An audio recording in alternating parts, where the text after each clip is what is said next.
we're there it is, Dallas. we're extremely early live. We're early. Well, I'm trying to sneak in here before George Bonnie. You know what I mean? We're 10 minutes. We're 10 minutes early. There's going to be people that are pissed off. Like, I missed 10 minutes of Uncle Tony's live. Well, let's see who pops in. Who's the first in now since we're early? That's going to be funny. How much you want to bet John Wilburn? I'm going to see if John Wilburn comes in first this time. I'm going to say John Trudell. John Trudell. What about Uncle Squirrel, the troll? Uncle Squirrel's never in early. Oh, Joe Balls 85 is the he first made one. it. Pentastar, Ron G, what's happening? Insane Illusions Fabrication. Yo, there's George Bonnie. What's going on, George? You're late, George. We tried to trip you up, George, by coming on way early. James Elliott, Greg McDonald, Space Cat 72, Harry Australia. I like that. Yeah, he's already here. Nathaniel, thank you very much for it. We got a super chat right off the bat. Uncle Tony exclamation point. Right? Thank you, Nathaniel. I appreciate that. Holly Mad Muddock. Nice to see you didn't break your neck on the trampoline. You notice I was like turning from like the waist because I still can't move my back. Zero, what's happening, Zero? And there was Wilburn. John Wilburn's in there. Was that John Wilburn? I think so. Yeah, there he is. Yes. Hello from Zero's from HMC. I don't know what HMC is. Zero. Going on, John Wilburn. He works at Her Majesty's Crown. Okay, boy, I can't. Hey there, Cupcake, Embry Smith. I used to call everybody Cupcake. When I lived in New York, I literally called everybody Cupcake. So on the ship, you normally we have a phone system on a ship, right? You can call different spaces, and they'd say, "Oh, hey, this is Sonar 2 or whatever." I would always answer it like, "Senior Chief Brown, what's your favorite color?" Right? People would be so thrown off guard.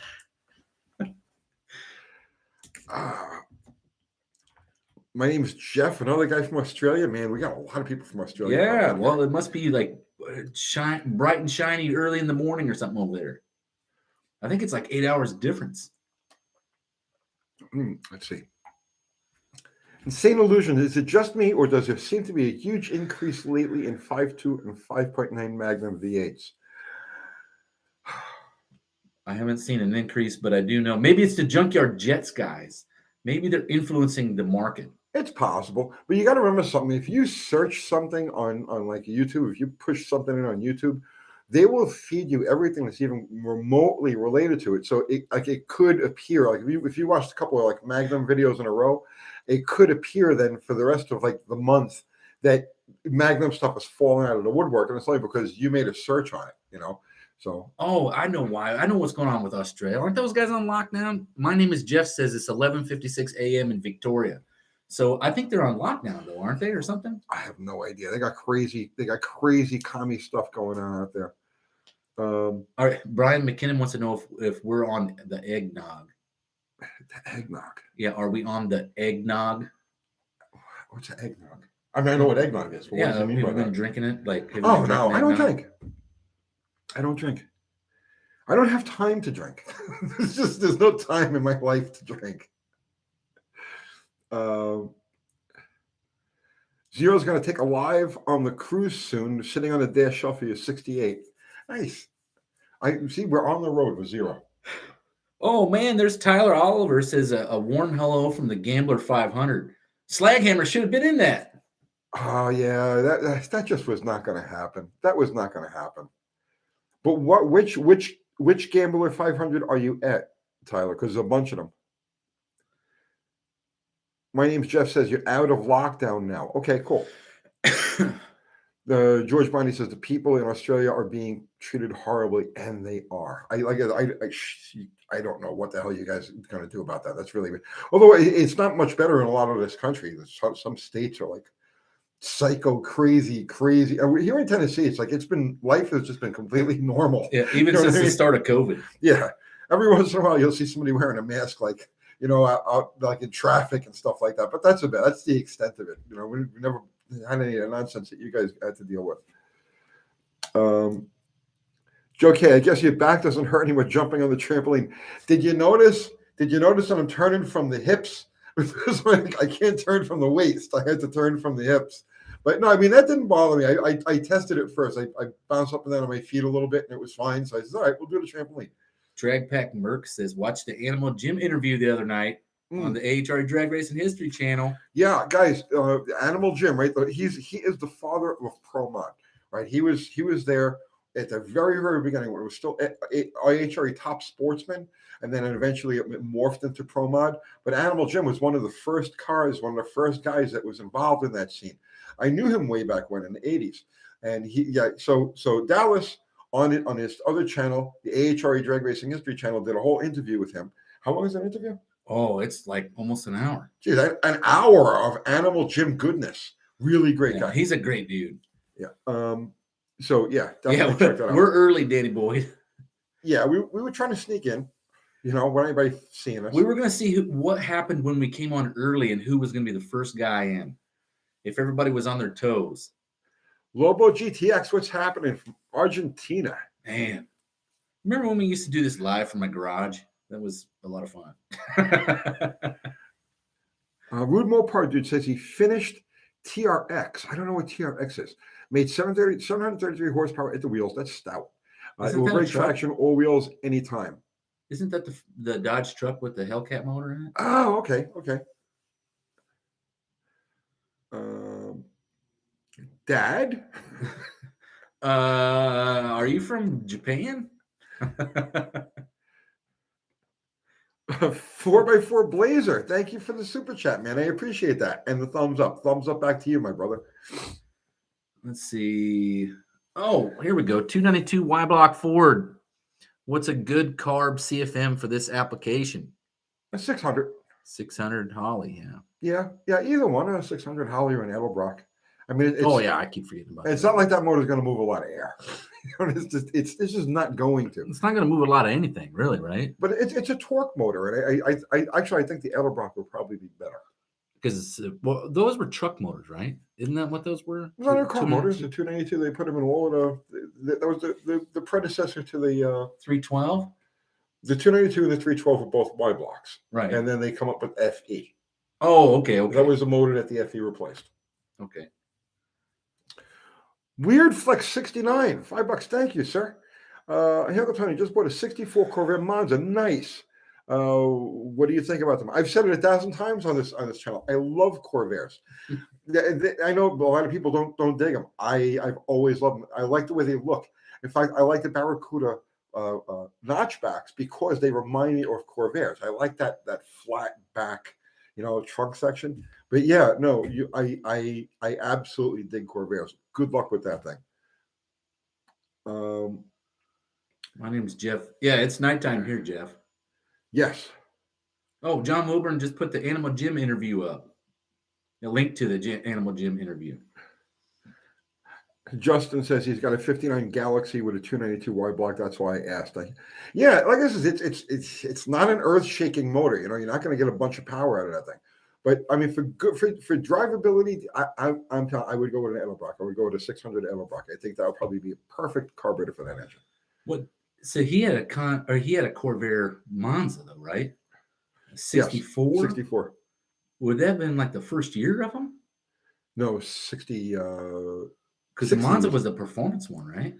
Was that the turbocharged one? Well, they had all different. That was the Spider. Oh, Monza Spider. Yeah. They started in 60.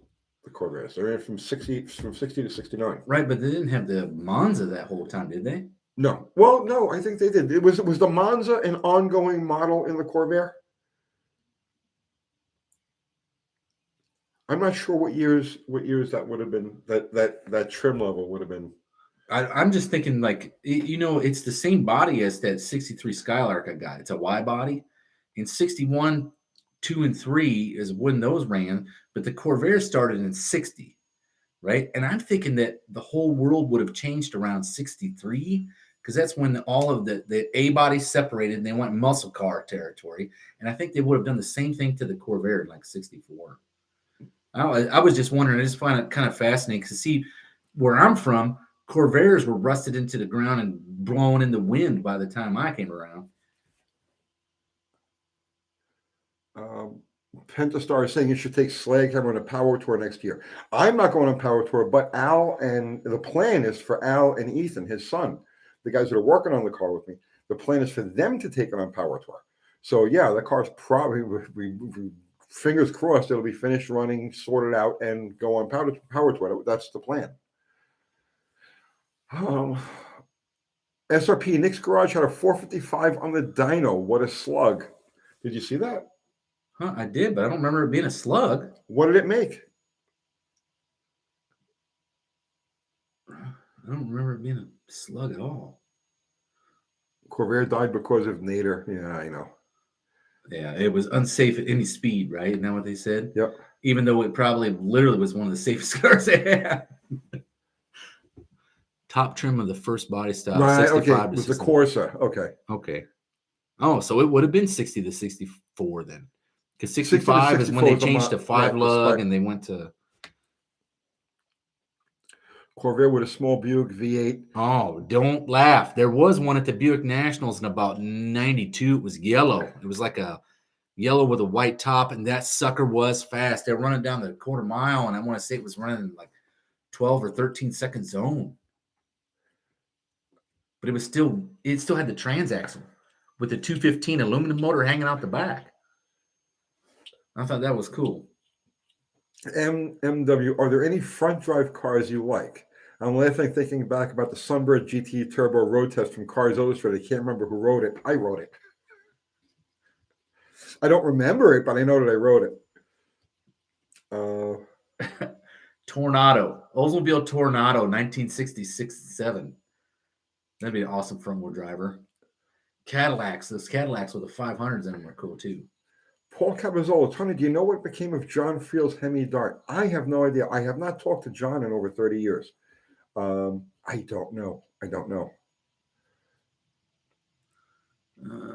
Ben Smith, will you cover Euro cars from Italy? If they cross my path, I mean, I have nothing against them, but I just don't have any. There's none in my radar. There's none in my world. I don't know anybody who's got any. That's the thing. Like, we're kind of limited. Both Dallas and I, we're kind of limited by what cars people we know have and what's in our circles. And unless there's something like that, I mean, I'm open to anything, but it has to find its way to me. I can't really go out there and grab it. Don and Wendy English, what's happening, guys? Luis Gonzalez says, Uncle Tony, my 73 T-Bird won't keep time after I set the timing. Do I need a timing set? Won't keep time after you set the timing. What motor's in it? The reason why I ask is if the distributor is not sitting all the way down in there and you tighten it down, maybe it's not binding the distributor like it should. That, or is it possible that your damper is moving? That that could be it too. Yeah, I would check the damper, make sure, bring up, do top dead center, number one cylinder, and make sure that it's not the damper moving and giving you the impression that it's distributor sits flush. Huh. Yeah, check the damper, like Tony said. Yeah, there's no relationship inside the engine that's going to change to like always be moving. Like let's say you got a stretch timing chain, right? It's not going to stretch and unstretch to move the timing around. It would be a consistent difference. And if it was that much of a difference that it showed up on your timing light, then yeah, I mean, it's fallen off. You know what I'm saying? The engine isn't going to run. So I would say more than likely you might have a damper that's moving, and the mark is sheared pin. That's one thing that could be. That's kind of common on Fords. When the cam bearings get worn out, that cam will walk around and bind that distributor and shear the pins. That's possible. I mean, if it was a sheared pin, it would the pin is driving the oil pump also. So let's just say the pin was sheared, right? As soon as you started the engine with cold, it had no oil pressure. Yeah, it's just gonna spin. It's over and done with. So that's not it. Distributor fork worn out. Yeah, Travis, right. That would be a variable pitch timing chain, right? A switch pitch timing chain, which actually, if you stop and you think about it, all the variable valve control motors, that's what it is. It's a switch pitch, top gear. Cam gear. It runs but misfires. Early VVT. Yeah.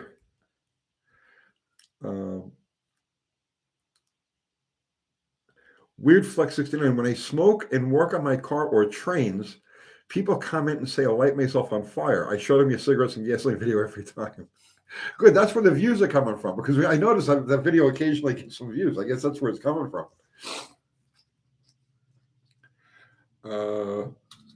Space Cat, I could be wrong, but I think the Spiders were 64 and the Monza started in 65. No, I think we already covered that. The man who owns one set us straight. Let's see.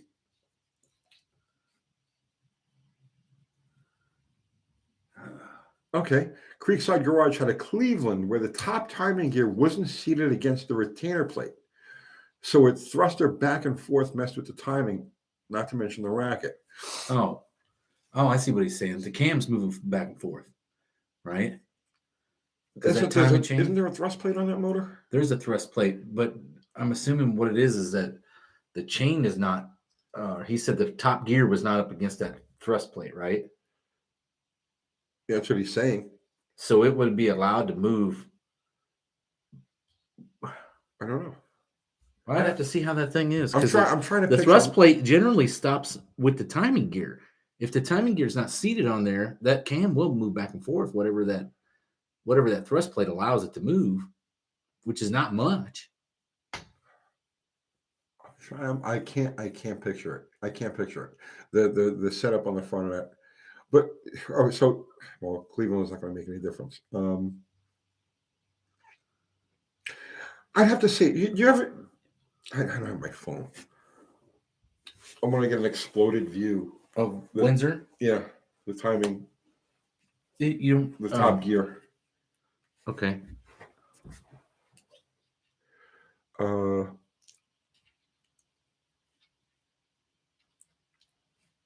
Wayne Buzzle, is it excessive wear on these new cars that pull up to a light and shut off? Isn't that the most absurd thing you've ever seen?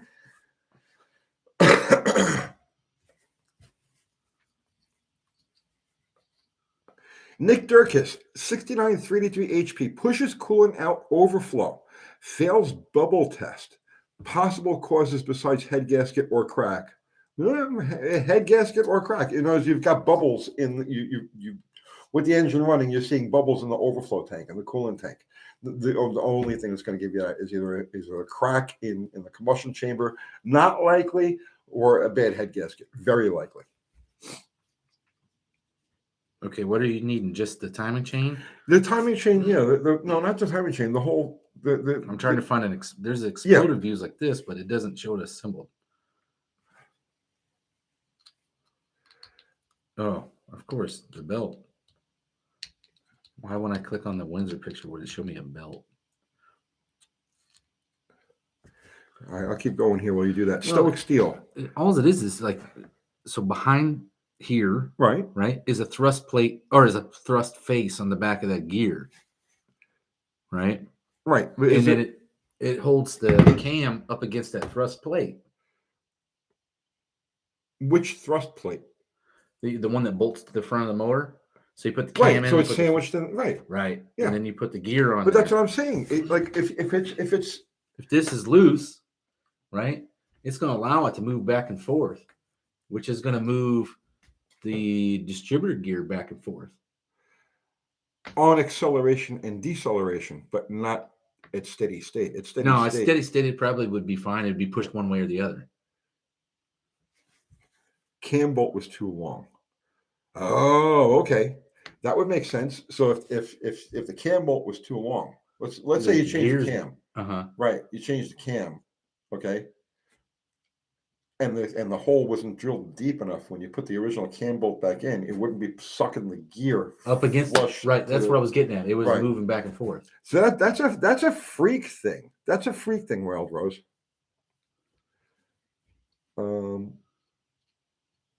Let's see. Check your keyways.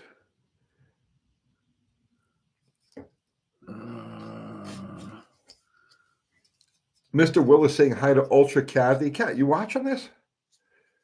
Wild Girls Garage knows stuff. Yes, he does. Let's see.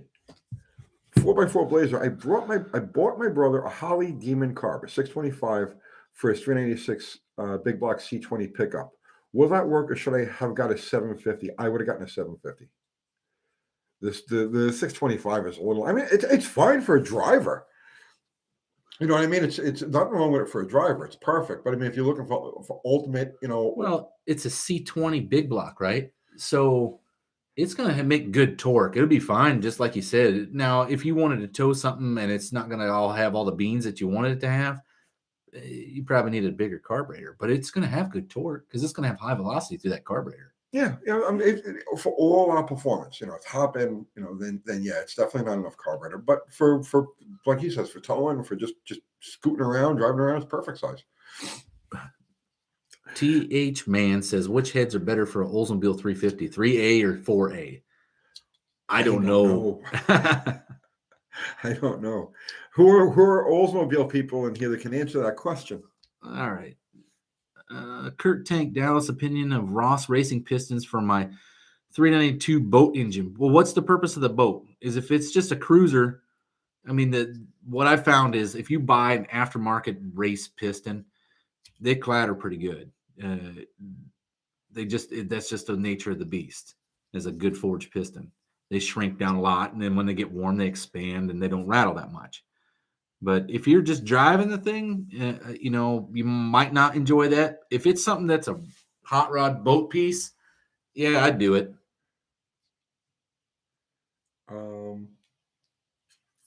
Dr. Romex was an Olds guy for years. All right, so what was the question? What was the head? 3A or 4A heads? 3A or 4A heads. For a small block 350 Olds. Because Kathy's talking about the trampoline. Yeah, it was just there.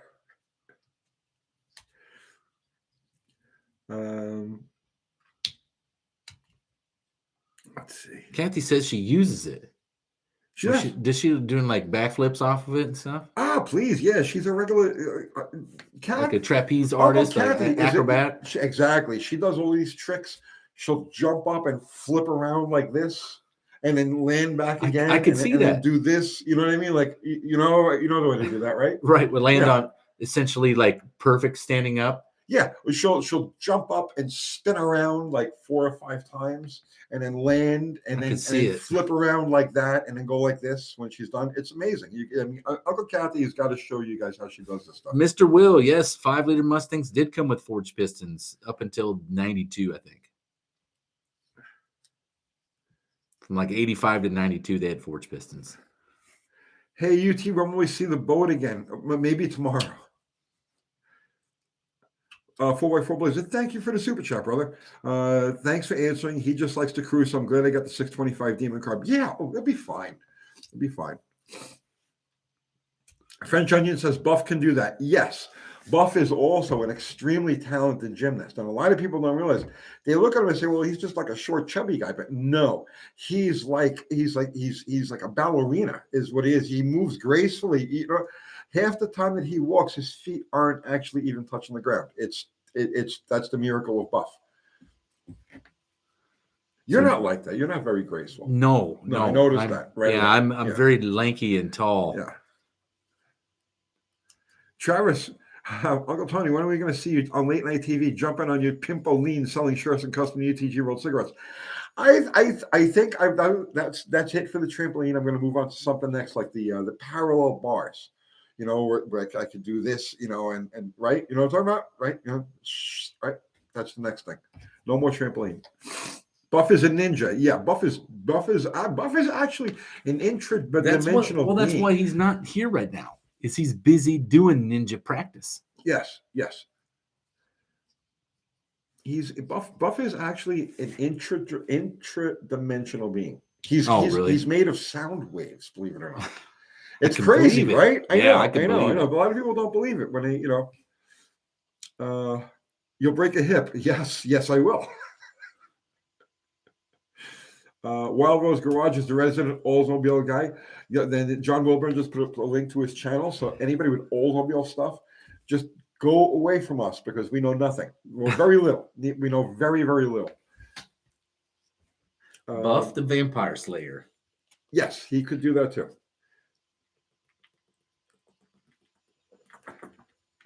Buff found him a woman.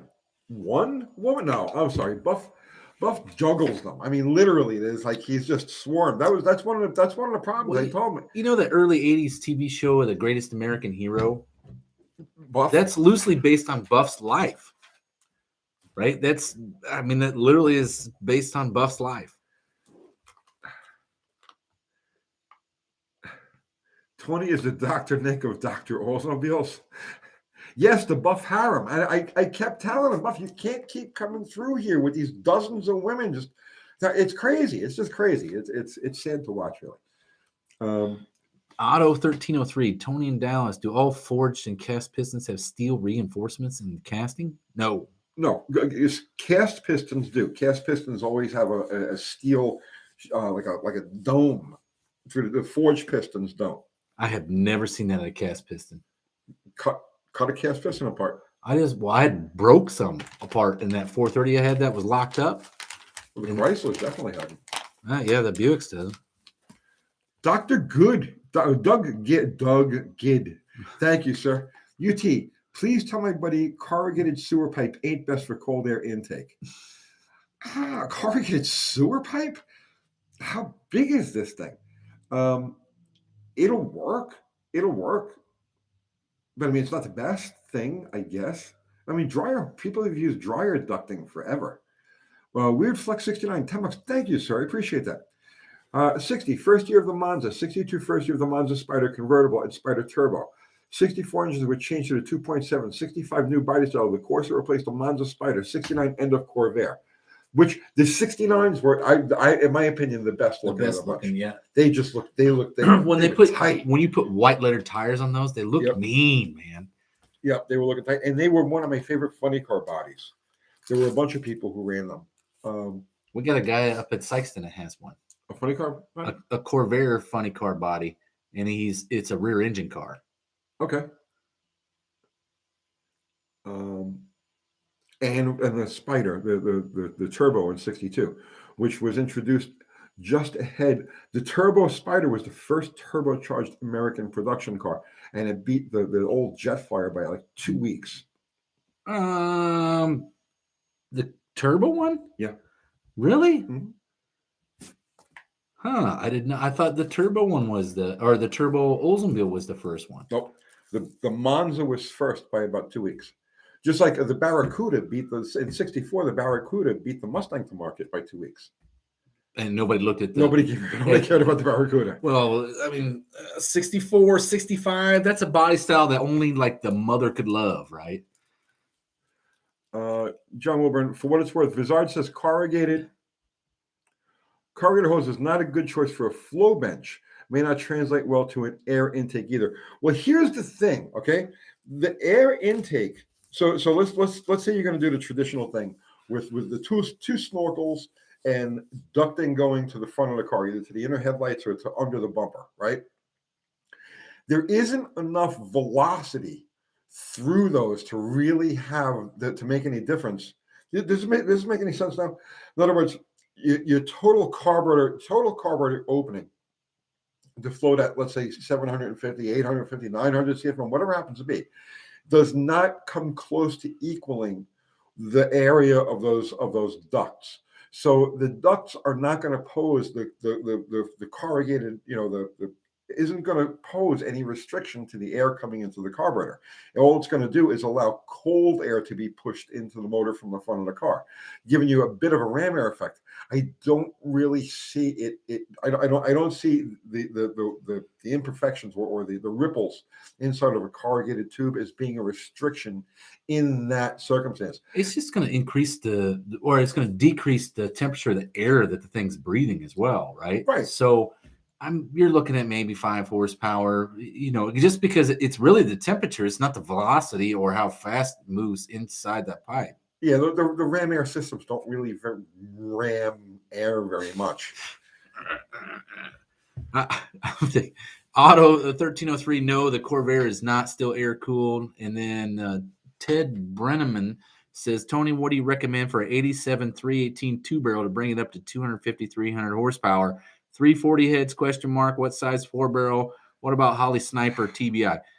And just like we say to everybody that asks about that Holly Sniper TBI, give it a few years. Leave the carburetor on there for now. To get your 250, 300 horsepower out of that 87 318, you could do it with the heads that are on there. Those are the 302 heads, or a fast burn head. Minor porting on those heads. I mean, if you're not inclined to start, to spend hours grinding on heads, then a set of the 360 heads from those years, the pre Magnum roller cam 360 heads will bolt right on there with a compression loss. I would use the 302 heads, but seriously, simple stuff. An Edelbrock Performer intake manifold, a 650, 700 CFM carburetor, a set of headers, and there's really not much you need other than having a well-tuned, well-balanced, overall setup to get 250 to 300 horsepower out of that 318. Is that 318 a roller cam in 87? Yes, it is. So does Mopar have a performance roller cam that you can put in those? Like that was a factory grind or? No, they used the 360 grind, which is like 440 lift. I don't even remember what the duration is, and it's like on 114 LSA. So it's like a very smooth. It's like a docile torque cam. That'd be cool to hot rod one of those things, though. I mean, if it's already got a factory roller cam, rollers are killer. Factory rollers. Okay, let's see. Okay, Team Nova 96.534 says, I have a stock 350 with a vintage Edelbrock high-rise tunnel ram, 2 Edelbrock 600 CFM carbs. What's proper timing should be? And should I run rich or lean? It has a gear drive too, stock. So you have a stock 350 with that tunnel ram? Stock cam? Like you're using the stock cam unmodified heads? You just a completely stock motor with a tunnel ram? And 2 Edelbrock 600s. Yeah, I mean, what would the proper timing be around? 36, 34. Yeah. And then what the stock motor's like? And it has a gear drive. Gear drive to stock. A stock gear drive? If it's got a stock gear drive, then it's a marine engine. It's reverse rotation. Or, no, that couldn't be right. I don't know. But I mean, 34 total as early as you can get it in, like by 2000 RPM is your best overall timing for something like that. But you're not going to get any performance out of that thing, man. It's like the cam is going to be a bottleneck to it. I'm sure it runs good. I'm sure you got decent mid-range out of it, but I mean, like, there's just so much more you can get out of it. It's just a cruiser. Yeah, well, okay, 34 to 36 degrees total in by 2000 RPM, 1800, 2000 RPM. The quicker you get it in, the happier the thing is going to cruise.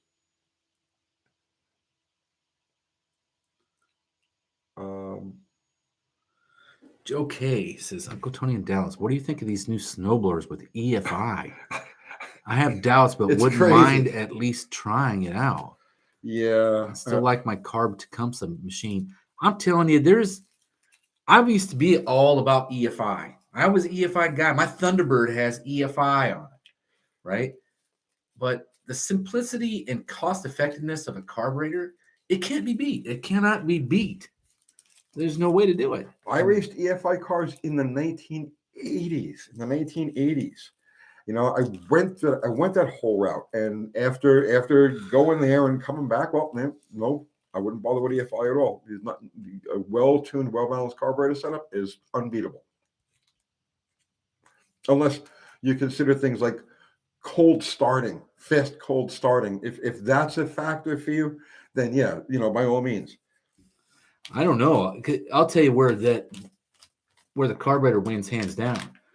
When the car is already warm and you go out and hit the key and it turns over like and it's running, that's carbureted car, right? Your EFI car is still going to turn over the same as if it's cold or it's hot. Well, that's not necessarily true. They don't start any faster. Not than a carbureted car. Danny Boyd says he put a mega squirt on his leaf blower. I had a lawnmower, 3.5 horse Briggs, and I put nitrous oxide on it like in 2002. Man, that sucker really did not like it. It bent the crank.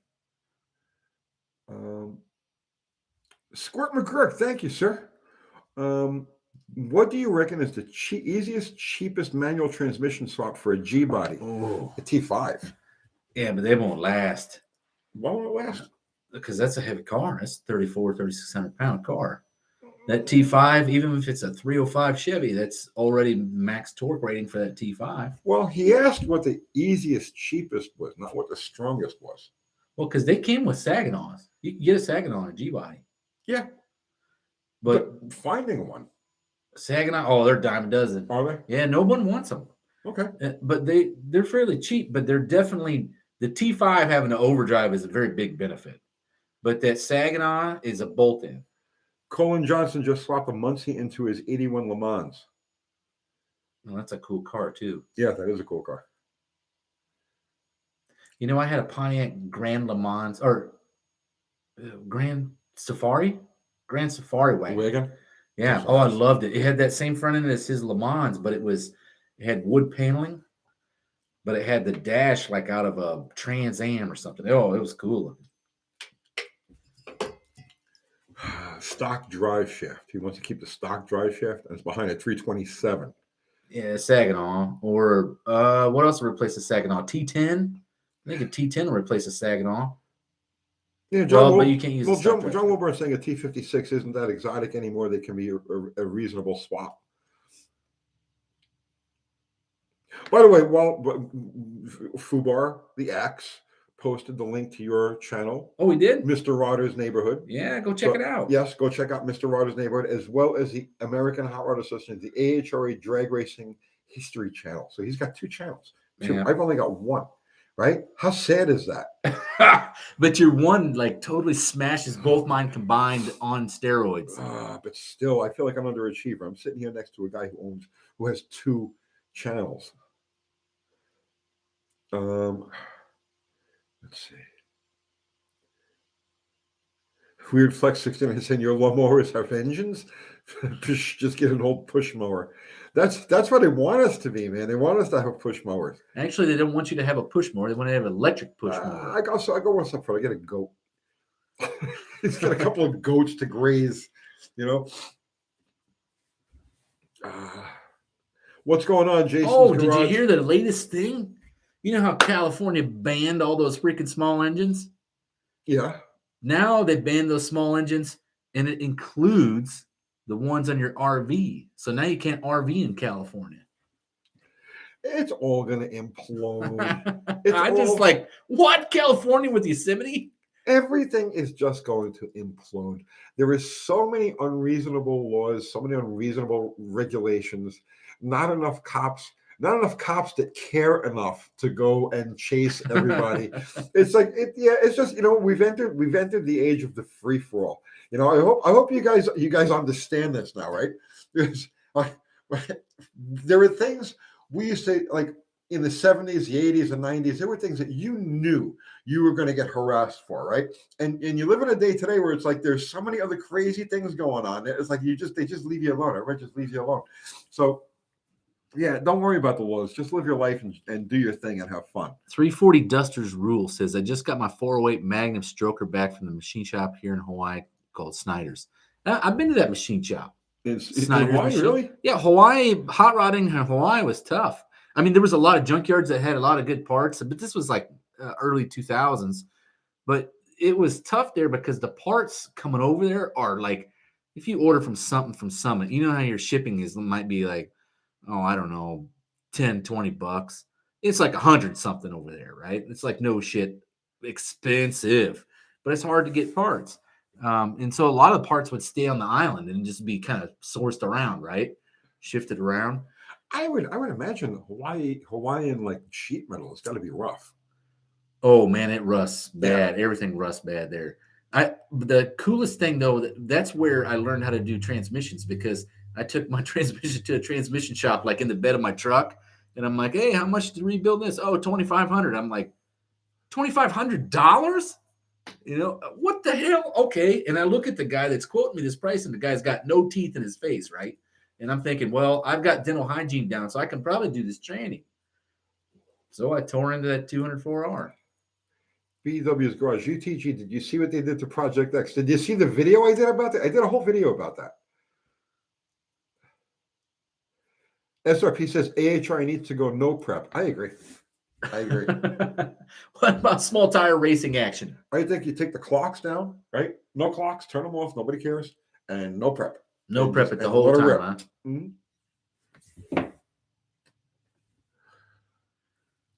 California can do that on private property because they say so. Travis, Uncle Tony, my daughter was asking about the plate. I emailed Uncle Kathy. My kiddo has something special to send back to you. Don't send anything back. Please don't send anything back. Kathy, are you on here now? Kat, speak now if you're on here. Get the email from Travis. I have that direct connection plate that I cut in half. I got to send to his daughter. Travis, please do not send anything back. Please don't send anything, please. But yeah, we will definitely get you. Okay. You've been binge watching SRC. Oh, it's a street racing channel. That's I only catch that occasionally, right? Oh, there she is. Kat, Travis Wright sent you an email about sending his daughter the plate that we cut in half on that video last week. I put it on the side. It's what do you need to do? You heard half of it. Travis, tell Kathy what to do. Let's get this all together here.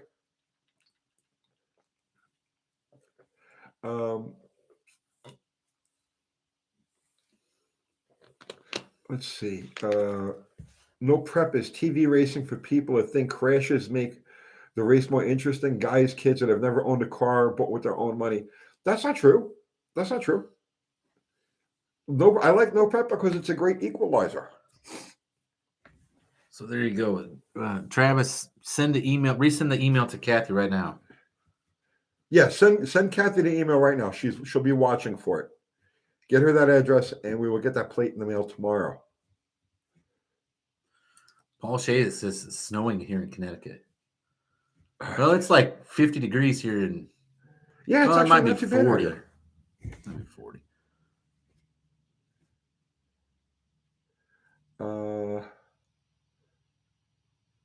Okay, yes, you'll get it in the mail tomorrow. There you go, man.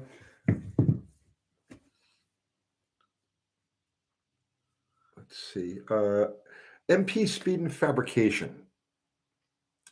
We have a 78 rebuilt 318 with an RV cam, header 750 Holly and torque of 340. Have an LD4B. Should I port the stock heads while I'm installing it, or wait to find a set of 67 to 69 heads? If you can find a set of 67 to 69 heads, those are the best ones to use. If you can't find those, find a set of those. The 302 casting, the roller cam pre-magnum. They're also closed chamber. Get the compression up and port those.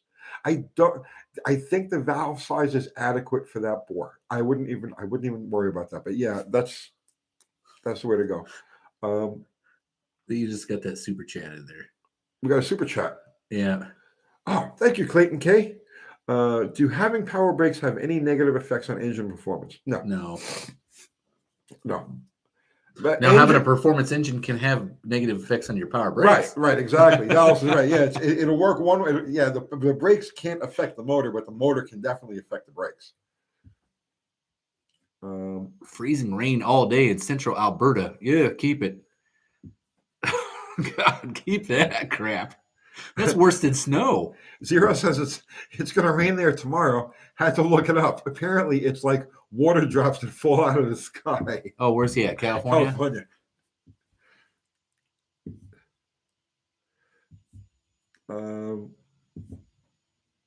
Doug Darden says he's never seen a GMC Cyclone with his own eyes. You don't remember when those things were on the road? They were around. Yeah, there was quite a few of them on the road. Now, I haven't seen one in a long time, but they were on the road. I gotta sneeze. I'm halfway in a sneeze right now. So if I'm making funny faces and going like this, it's because I got to sneeze. It's just like caught in there. It won't come out.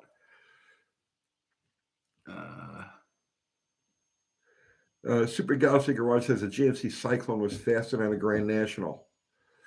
Was it? I think they were about the same. I have no idea. Right? I have no idea. I know that those Cyclones and Typhoons were all-wheel drive, which made them really, they made them really big monsters out of the hole. Because that was the Grand National's downfalls. It knocked the tires right off. Mr. Will remembers Chevettes on the road. Okay.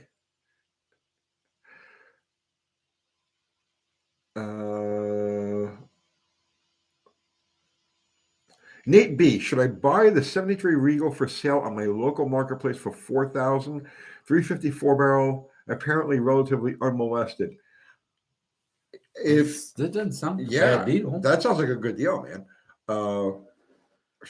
354. They're not powerhouses by any means, but they're not bad on gas. It's no muscle car, but that's a great cruiser. I mean, 73 Regal is a colonnade body, right? They ride smooth. They're heavy, but man, they had some of the coolest options. You had completely swivel seats. You had fully reclining seats. They had really nice consoles. They had really nice interior options. If door weighs like 1,000 pounds. Yeah. If you're looking for a car to make road trips in, that's you know what I mean? Seriously, you want to do some cross country action? Yes, that is the car. Who was Super Galaxy Garage says 73 Regal was Kojak's car. Hey, who is that guy that has he's looking at the 73 Regal? If you buy that 73 Regal, I got a set of dog dish Buick hubcaps just like Kojak's car. Nate B. So if you buy that sucker, I got dog dishes for it, which are rare as rocking horse shit. Junkyard and Bond Farms with Sean. Love the channel, guys. You inspired me a year ago to start mine. I still watch your channel all the time. Congratulations and good luck with your channel. And give yourself a shout out, man. Tell people where to go, what kind of stuff you do. We've got a couple hundred people watching this right now. Yeah. By all means, steer them over to your channel. Let them check you out. Hable D, UT Dallas. I just got a $500 rotted chassis 63 Land Rover series. I've got a salvage title 95 Range Rover Classic with a V8.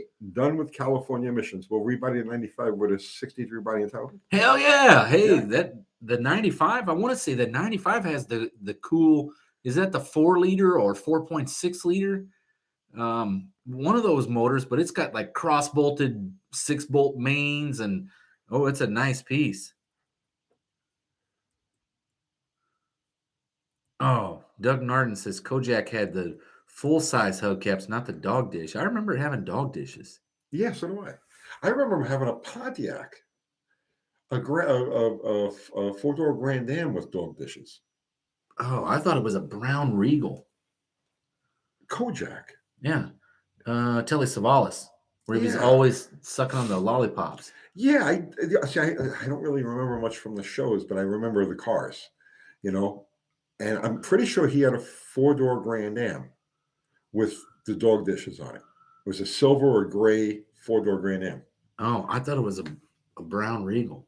Well, I mean, I could be wrong. It might have been a couple. It was so long ago. It was on for a couple of years, so it could have been different, Mannix drove cool Mopar. I like watching old shows from that time frame just because of the cars. I really do. Chips is another good one too. You find a lot of cool cars in there. Buick Century. Oh, maybe that's what he had. He had a Century police car. Buick Century police detective. Okay.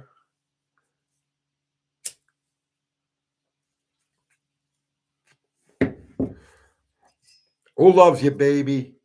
Exactly. I remember that. See, Kojak was a Century, so I guess it was a Buick no matter what. It wasn't a Pontiac. Which one of the cops? Which one of the 70s cops had a 4-door Grand Am? I'm trying to think of all the cop shows around that time. There were everything. Was I know, because I'm trying to roll through them all. And what was funny is every cop show had their own manufacturer, right? You had Starsky and Hutch had Fords. You had Kojak with his Buicks, right? Oh man, who was the guy with the Pontiacs? They had the Pontiac Firebird. Rockford. Rockford. You know, and Cagney and Lacey, and oh god, it was cop show after cop show. Cannon. That was another one. Cannon. Oh, Maybe yeah. that was the car.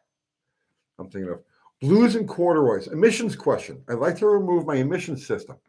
Would I have to adjust the carbs and other insight before I remove it? 85 Ford E350. You're going to want to go with a non-emission carburetor for sure. Actually, that Ford, is that 351 Windsor HO? That could be a 351 Windsor HO. So it would have a Holley 650 vacuum secondary, right? Because that was that one odd year. Yeah. Yeah, you're right. You're right. If that's got the Holley, leave the Holley, right? There isn't a lot to do to that one. There really isn't a lot. Yeah, you're gonna bypass like the EGR system and all. There's really not much you can do with that. No, there's another one, McGarrett. Yeah, McGarrett was another one too. Steve McGarrett. Man, there was a shitload of cop shows back then. The 1970s. Oh yeah, yeah. Cannon had big Mercuries. Okay.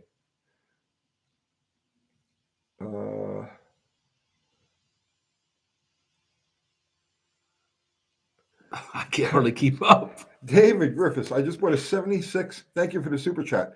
I just bought a 76 GMC Sprint for $500, runs and drives. Oh, there's nothing wrong with that. Yeah, truck car. Now you can pull motors and put them in the back. Yep. Engine swap for Crown Vic. What year Crown Vic? Cannon drove a four-door Mark IV Continental. Hawaii 50. Bookham Dano. You know, I always wanted to get like a El Camino from like 65, 6, and 7, and then put like a GTO front end on it or a Buick Skylark front end on it and make it look like a Buick or a Pontiac El Camino. You know, because you mentioned like do the door lines line up? The body lines line up at the doors? Probably not, but I mean, I mentioned you can get skins for them. I mean, they are one of the most popular cars, right?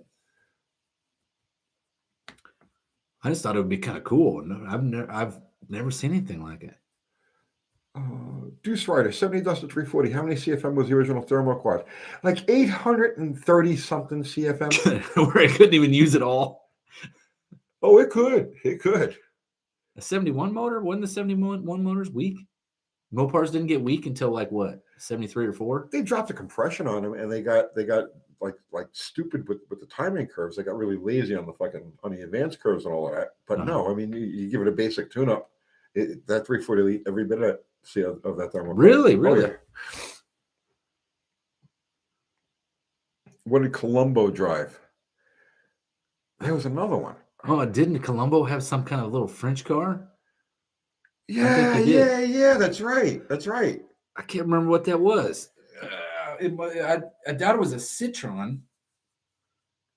Colombo, yeah, Danny Boyd says Colombo drove some European thing. Peugeot, yeah, that's it. Okay. I had a Peugeot when I lived in Australia. And then, like, what was funny is when I bought it inside the glove box. Wait, Super Galaxy Garage says Colombo has a Renault 4. Oh, well, that might be more realistic. Because I don't think I've ever seen a Peugeot in the U.S. That, you know, like, they never mass-produced them and brought them to the U.S. They were in New York. I've never seen them anyplace else, but they were in New York. The ones I saw all the time was like them Lee Cars or whatever that was. Oh, what a freaking travesty that I know, but it's like a 80s shit box, you know. But at the time, I mean, the only thing at that market was what? The Chevette, the Ford Escort. And then they rebodied that as a Pontiac Le Mans. right. That was a Korean thing that they had. It might have been a Daewoo. Yeah, it might have been. It was very similar. I don't know because Isuzu did the Nova, right? Didn't Isuzu do the Nova? That Nova in like '87 was a. Yeah, it was just a terrible era, man. It was just a terrible. Well, what's sad is you had like cars like you had the Grand National came out in '87, but then you had that Nova. You know, like what were they thinking? Danny Boy says Daewoo did those shit Le Mans. Okay. One of my neighbors had one of those. It was white, And I remember I did a timing belt on it, and then one time he needed brakes, and it was still relatively new. It was like and I was just taking the lug nuts off, just with the impact gun, like normal, taking the lug nuts off, and they just snapped. And it just snapped right off. Wasn't cross-threaded or nothing like that. They just snapped. Yeah, Andy Griffiths had Galaxies. And they had nice looking Galaxies in those, like 63, 4, 5. Yeah. The Citation X11, those are pretty cool cars. I had a customer that had one of those with a 5-speed in it. Well, they were actually fast. They were surprisingly fast. Yeah. Beretta drove a 66 Chevy Impala 4-door. All right, so here's a good question. Abel D asks, Uncle Tony in Dallas, if you had to pick one outfit like Jay Leno, what would your ED outfit be? You have yours is pretty much the same outfit, right?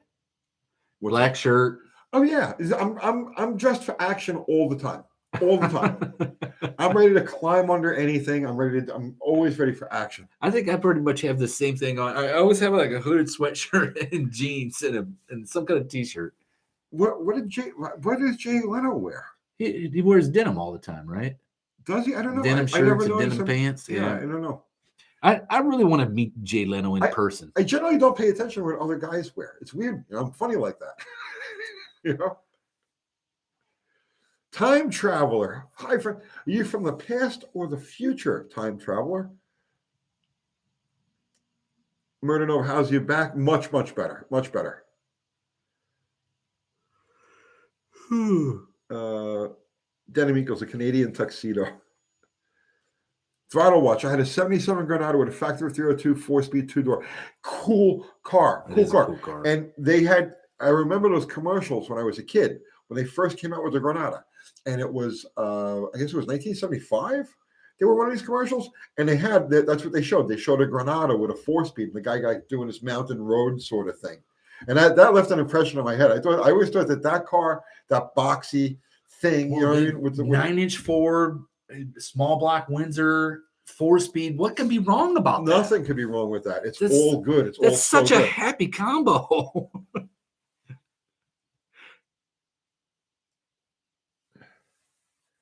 BWS. I just ran out and watched the UTG. You're right. Vile. I'm also not a. Oh, you're talking about the plan, the Project X thing. Yeah, there you go. You can get it. Yeah, Danny Boy saying you can get a 351 Windsor and early Granadas. I know. Oh wow, that would be one mean machine. I don't think you can get the 4-speed with it. I think the 4-speed was just with the 302s. I could be wrong. No, the Ford did weird stuff like that. My Ford truck, me and my buddy tried to order one 351 Windsor with a 5-speed and a 410 gear. What year? 96 or 7. Okay. They wouldn't do it. They wouldn't do the ZF 5-speed in it with a 351 Windsor and a 410 rear axle ratio. You can only get an automatic with that. And so I built one, and I don't know. I don't know why they didn't.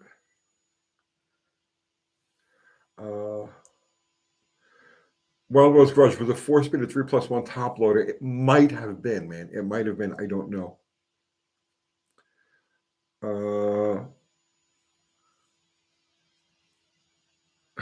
Jupiter Mustang Mike says the Granada was like a plastic model from the 70s. The chrome peeled off. But what wasn't the Granada? That was like essentially the grandfather of the Fox chassis, which became the Fairmont, right? No, the original Granada. No, it was based off the Falcon. It was. I don't. Something. I don't know what it was based off of. Because it's a weird go-between. Because the Fairmont really looks like, because you could get a Fairmont and a Granada at the same time.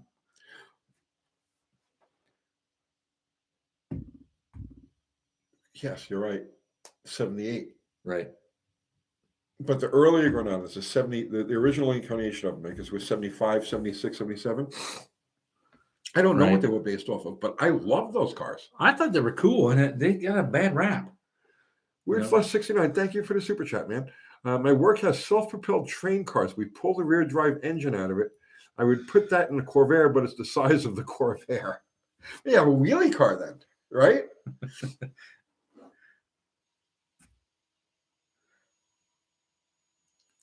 Yeah, Bill Golden would do it. No, I always thought that first incarnation of the Granada, the 75, 76, or 7, I think that is just one of the tightest look. I just like that boxy. It's Like small, simple. it's simple. It's like timeless. It's crisp. You know what I'm saying? Mhm. And how they escaped the world of hot rodding, I have no idea. I have no idea. Me neither, because you know that they made a Lincoln out of that. That Lincoln was The it Versailles, Versailles, right? but it had a 9-inch Ford with disc With brakes the on rear the rear. discs. Yeah. Yeah, Fairmont. Yeah, we know Fairmont is a Fox chassis. You know, that's what Magnante has. Has he ever told you about his Fairmont? Yes, yeah. The He's got a Ultra Fox Fairmont, the altered right. wheelbase. But it came factory with aluminum bumpers because it was a Yeah. lightweight fuel economy car.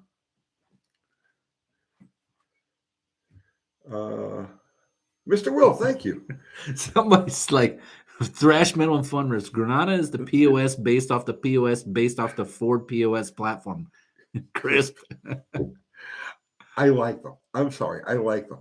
Oh, yeah. See, Granada and Maverick were both Falcon chassis. Okay. Okay. And the Mercury Monarch also. Thank you, Mr. Will. Yes, thank you, Mr. Will.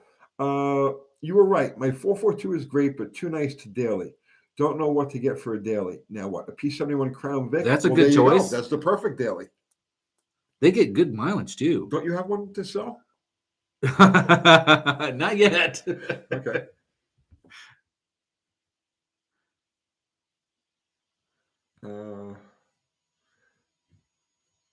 Let's see. James Glenn says there's an ESS here locally for sale, minty white with red stripes, red interior. Nice. Go get that sucker. Can't forget the LTD. And the Mercury Monarch. Yeah, the Maverick was definitely a cool car. There's a couple of them actually that run around here in this general area. I'll see them in traffic every once in a while. Colin Johnson, thank you for the super chat, man. How many frame painting jobs have you done in the driveway? Well, I've never done a frame off because I only deal with unibody cars. I want to do it. I have access to a single lane, 2-car long driveway. Your problem isn't doing the work on the car. You won't have any problem doing the work on a car in a driveway. None. Actually, I prefer. If I had a choice, if I'm going to do like a major, huge job, I would rather do it in the driveway than in a garage because the light is good. You've got all the space around you. You know, you can work comfortably. The problem is all of those parts you take off the car have to go someplace, and they have to go someplace where they're not completely piled into just a giant, mountain of suck. So that's the problem. It's not working on the car. It's not. It's where are you going to put all of the parts that come from the car? That's where you run into an issue. I'll tell you, like from my experience, if you've ever been in the military, they have an auto hobby shop. Have you ever heard of those? Yeah. Okay, so you get one bay, just one, and you can rent that bay. You can do whatever you want in that entire auto hobby shop. They have the tools for anything. You want to paint the car, you want to frame off resto, whatever, but you get the one bay, and the one bay is about as big as your car. So what I've seen guys do is literally like take the body off the car and lift it up with a pulley system. Because once you get the body off the car and all the stuff that's superfluous crap out of it, it doesn't really weigh all that much, right? And they'd hoist it up and then work on the chassis. But there was one guy that actually tilted his body on its side and lifted it up and put it in some wood bucks that he built. But yeah, I mean, you can get really creative with just your one bay garage driveway stall. Corey Augustin, question about cylinder heads. Is there a benefit to putting a full radius on the cylinder head valve seats? I know there are 5-angle valve jobs, but could a guy take it a step further? You're talking about just going straight from the seat down into the bowl, right? Just one. Yeah, I mean, here's the thing with this. Every head has every head, every application, every power range, has slightly different things that work best. So the question you're asking is going to be very specific to your head and the type of engine that you're dealing with. So like for instance, a lower engine, an engine operates at lower RPM, a high torque type of motor, something that's in the 2,000 to 4,000, 5,000 RPM range, typical like street grunt deal, is going to benefit from a multi-angle valve job. Whereas an engine that's just shoving air through it. So high RPM, a high flow deal doesn't really care. It wants an opening and it wants it closed again. So it just depends on what it is that you're working on.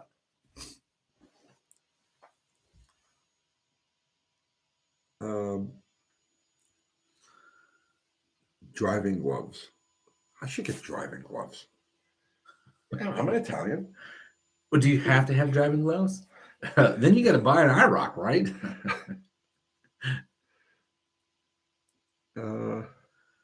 Bought a new Holly 650 for my 331. And I had extremely downjetted. Why? I thought they were, most of the time, they're normally fat when you get them, right? You know, that's what he's saying. It's what he's saying. He jetted it down to match his 331, which doesn't make much sense. The jetting on that should be just about, from the out of the box, should be about perfect for a relatively stock 331 Chrysler.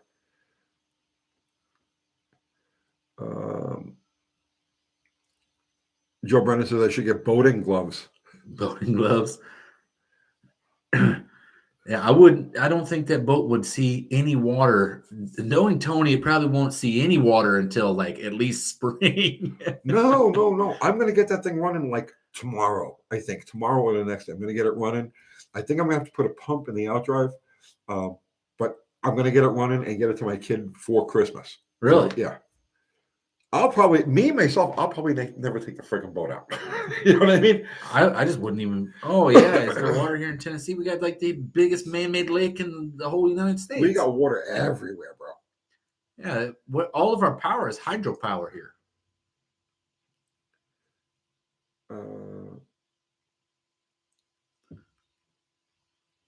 331 Ford with AFR.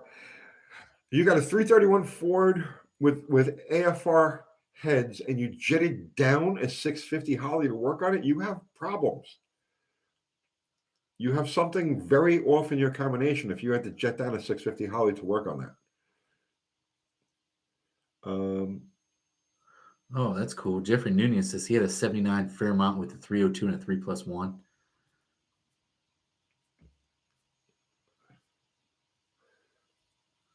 Let's see. Driving gloves for the Slant 6 Miata. That'd be the Mrs. Landy driving gloves. You know, that's what you should do is film your next commercial in Mrs. Landy, put Kathy in the back, and then just have her barking orders at you to go get some shirts and stuff. Paul Shea, 20 years water earmuffs. They hook to the garden hose to keep the lower end. This has already got a fitting on it to screw the garden hose into. I don't need the muffs for it.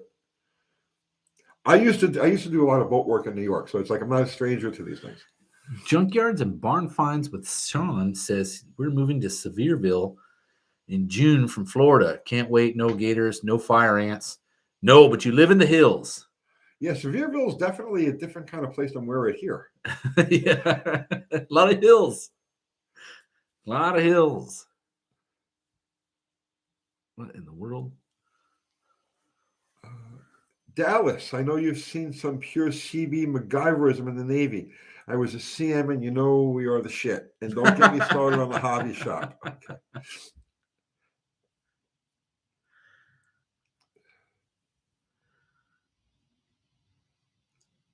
Junkyard Bonfire Sean, he's from Pennsylvania, so he's looking for it. Okay, so you were from Pennsylvania or Florida, and you come up to Tennessee. Yeah, that'll definitely be much more of what you're accustomed to. Florida is beautiful. I mean, Florida is really, some of it is really, really nice. I couldn't last. Could you live in Florida? I lived there. I lived there for 5 years. Yeah. Oh, it was hot. Man, was it hot. It's like the summer never ended. Yeah, I think that would get really old really fast for me. The thing I hated about it was like winter would come along and you're like, oh, thank God it's winter. We get down to like 30, right? You're like, oh, geez, thank God. And then 3 weeks later, there's not even a spring. It's like, bang, 95 degrees. Like, yep. Geez, come on. Radford Tofflin, check out Fitzy's fabrication for super low buck ingenious metalwork. Lots of people suggested that, and I haven't seen it yet, but I will check that out. Eureka 7 said, I want to say something to Dallas. Recently got a 1911 and several hundred rounds for $600. Wonder if you ever used a 1911. Yeah, that was standard issue for watch on the quarterdeck when it first came in. 1911 is a good weapon. I mean, you could literally pick up a handful of sand, put it in that sucker, and it's still going to fire.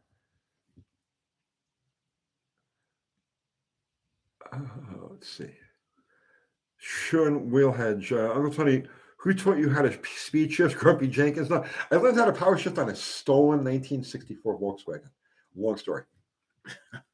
I didn't steal it. But it was stolen, and that's the first thing I ever power shifted.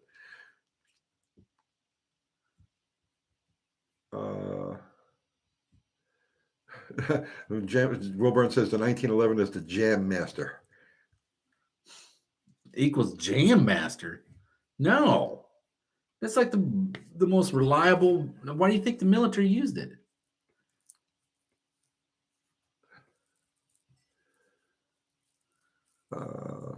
Tony in Dallas, what kind of guns do you both own? I don't own any guns. Every gun I had fell into the bottom of the lake here in Tennessee. Exactly.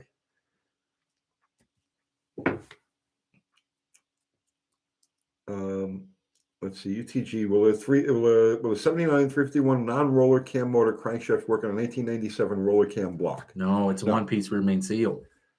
The newer block is one-piece rear main seal. You'll have to have either the crank cut or the block machine to make that work. DD Speed Shop, 3D metal printing. I've been doing it wrong for years. What do you think of that, man? What's that? I did that thing where I built up the lip on the wheel arch on that, right? DD Speed Shop. This guy's fantastic. If you guys don't know his channel, and he's a guy that watching his channels what gave me the idea to make the conversion from the 4-door to the 2-door on the slag hammer. So if you guys don't know DD Speed Shop, go over there and just don't even look at his videos. Don't even worry about that. Just hit subscribe and ring the bell. That's all you're gonna know.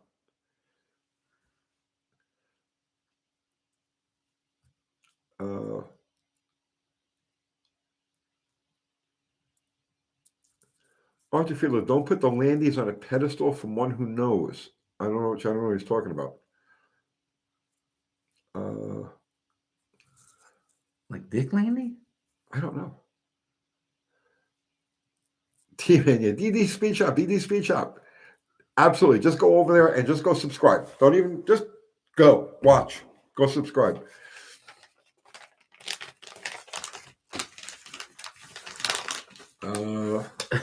Abel D's asking, any of your cars have an 8-track radio? No, mine do not. No, I don't have any.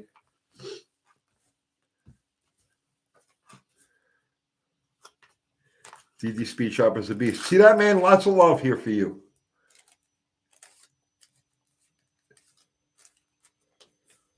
No, seriously. That is, they're the most down-to-earth and grounded people on YouTube, and they get stuff done, right? Danny Boyd says he 3D printed my old Cougar's rear quarter panels out of Bondo. Excellent.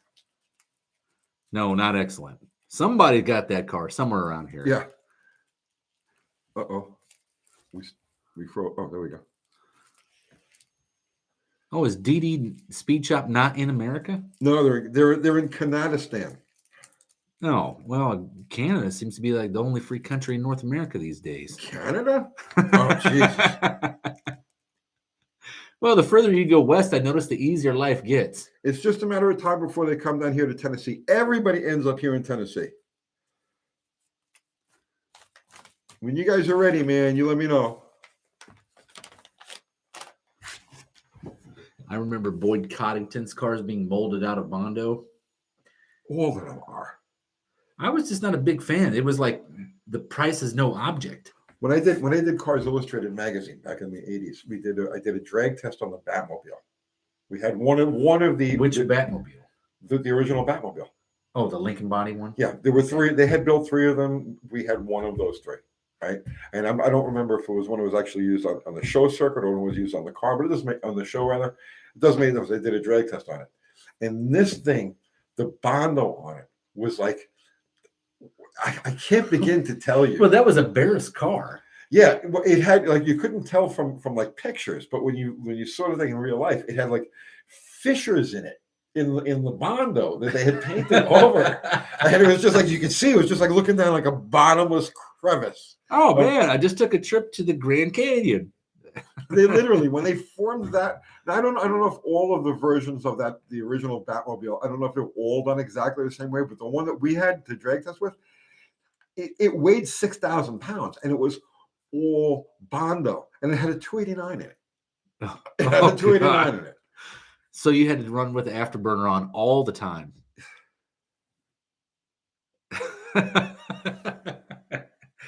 Danny Boyd says tonight you sleep with the fissures. Oh, George Barris made some junk off filler. man. I can't speak for all George Barris' stuff, but I can speak for that one. Well, so I met the guy.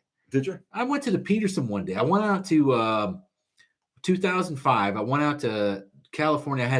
I got changed duty stations. I was going to school in San Diego, and then I had a whole day off. And I thought I'll run up to Hot Rod Magazine. I'll get a tour of the Peterson building on Wilshire Boulevard. Right? They wouldn't even let me in the fucking front door. Right? So I'm like, well, shit. I wasted the whole day here at Wilshire Boulevard. I'll go over to the Peterson. So I went over to the Peterson Museum. And I literally was the only person in the middle of the week at the Peterson, right? Okay. And I'm walking around checking out all the sites and things, and no one was looking after me and what I was doing. I just kept going up floors, up. Well, when I got to the top, it's actually apparently was an auction, and George Barris was selling off all of his cars. Really? Yeah, and this was like right before he retired, and then he passed away probably 2 years later. Okay. They had every car that he ever did there. Had the Dragula. Did you know he did a bunch of the Fast and Furious cars? He was into everything. I know he was into like literally. He was the Hollywood go-to stuff, right? So they had the Monster Mobile there. I know there was a big thing between him and Dean Jeffries. That was like a rivalry. Who was going to make the movie cars and TV cars? It was like that was their thing. SRP. You say SRP, you say you wish you wasn't such an introvert so I could make YouTube videos. Bro, I am the biggest introvert you will ever meet. You have no idea, right? It's like forget about what you see on videos. I am completely introverted. Well, I'm very introverted myself, and I've found that YouTube is a I don't know it. I would say after making some videos, I've become like YouTube is definitely like an introvert heaven, right? Because you don't have to listen to anybody. You just put the camera up, start being you, doing you, and then don't even look at what people say. That's how, that's if you really want to be an introvert, do it. Bad Chad.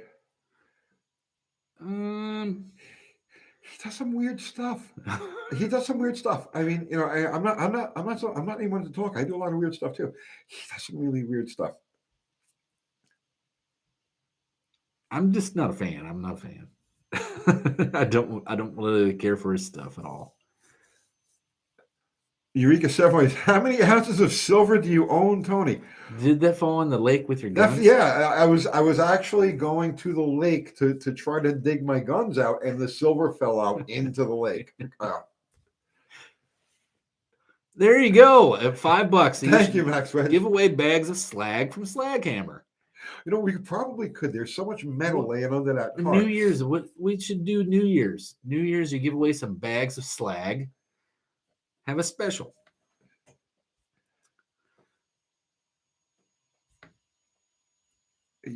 Doug Rutledge, you dig Bad Chad. I dig his energy, right? The guy's a real go-getter. So I'm not saying don't get me wrong. I'm not saying anything bad about Bad Chad. I'm saying the things he does are a little weird. Like there's always just everything he works on has this weird little twist to it that you look at and you say, huh? You know what I'm saying? You know what I'm saying? That doesn't make him bad or anything like that. And he's got. That's why he's Bad Chad. Yeah, but when you look at anything that he does, and you look at it, you're like, there's just something not like, you know what I mean? Terry CH is saying, any news about the Opal? I haven't found one yet, but I don't have money to buy it, even if I did find one. So that's probably the issue. Go watch my channel like a couple 100,000 times, and I might have enough cash to go buy one.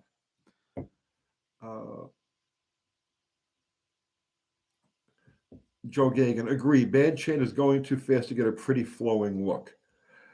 Yeah, it's like he over exaggerates like a lot of like curves and lines. You know what I mean? It's just his style. It's just what he does. I think his cars, the things that he does look a little too cartoonish for my taste. Well, so Jerry Poe says UTG. So in Tennessee, there is no income tax or personal property tax. That's correct.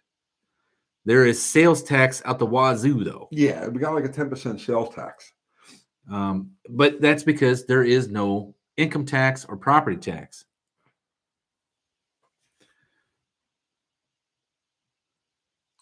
Bad Shade works his ass off. Got to hand it to him. Absolutely, absolutely.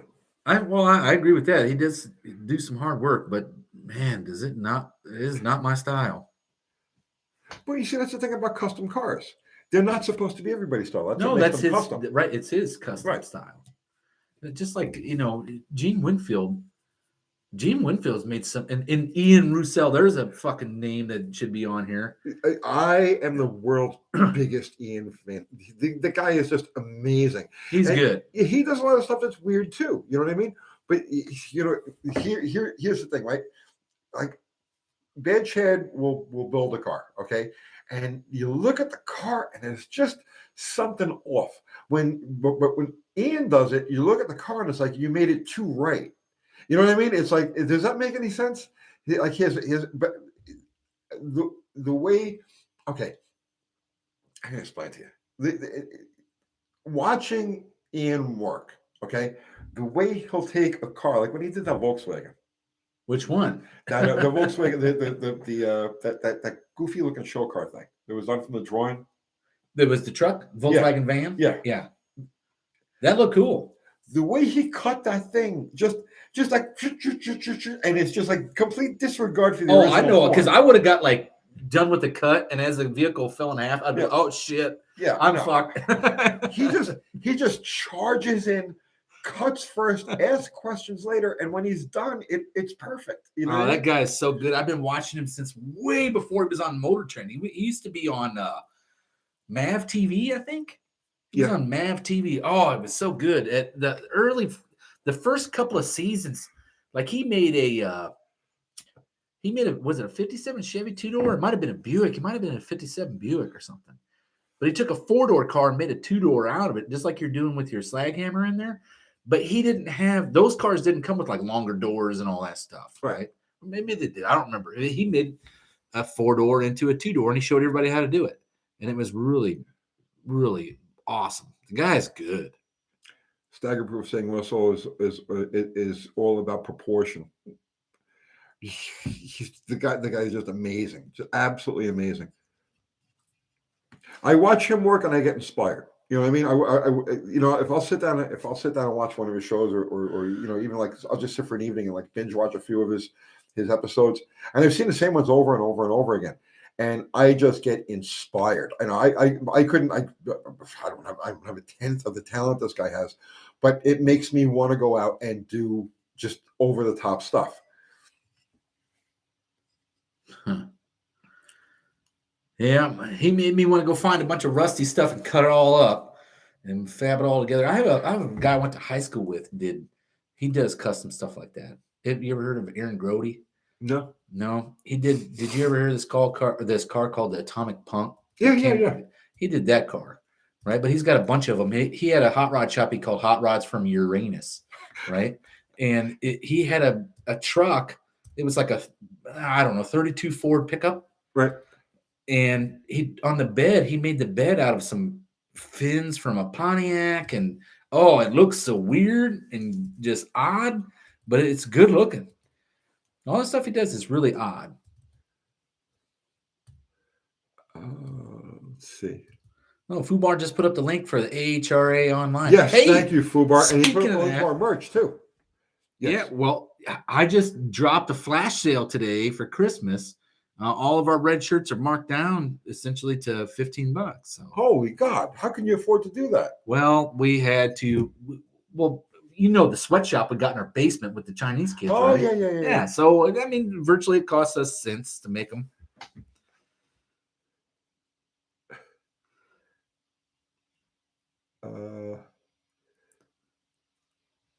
Daniel LeBurton, Tony needs to drive an electric car for one-day challenge. It would be called Tony's Fear Factor.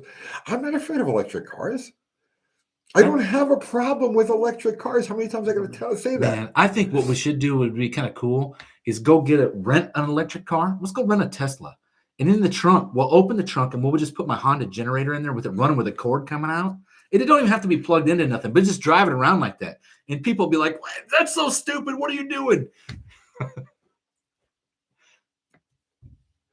Eureka 7, Uncle Tony Dallas, have you ever used a grease gun to push a caliper piston out when compressed air doesn't do the trick? Caliper piston out? No, but I guess that could work. I don't see why it wouldn't. But put it on. Yeah, well, you have to, the bleed screw would be your Zerk. Right. Yeah, I guess that could work. I don't know what you're pushing it out for. To rebuild it, it's probably stuck. Oh yeah, okay, yeah, to rebuild it. Yeah, that makes sense then.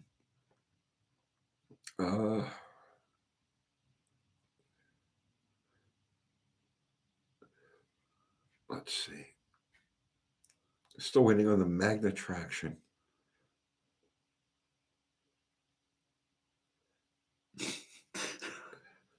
There you go. Put a wind propeller on the front of your Tesla and drive for free.